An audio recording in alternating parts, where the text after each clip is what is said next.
ইল্লাল্লাহু ওয়াহদাহু লা শারীকা লাহু লাহুল মুলকু ওয়া লাহুল হামদু ওয়া হুয়া আলা কুল্লি শাইইন কাদির গুফিরাত খাতায়াহু ওয়া ইন কানাত মিথলা জাবাদিল বাহরি।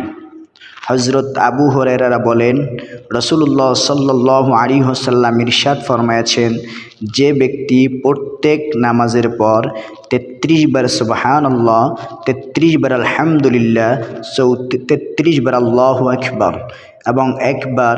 লা ইলাহা ইল্লাল্লাহু ওয়াহদাহু লা শারীকা লাহু লাহুল মুলকু ওয়া লাহুল হামদু ওয়া হুয়া আলা কুল্লি শাইইন কাদির, এই দোয়া পড়বে, আল্লাহ রাব্বুল আলামিন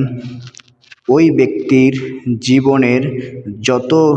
সগীরা গুনাহ আছে, যদি তাহা সমুদ্রের ফেরা পরিমাণও হয়ে থাকে, তাহলে আল্লাহ রাব্বুল আলামিন তার গুনাহ মাফ করে দেন।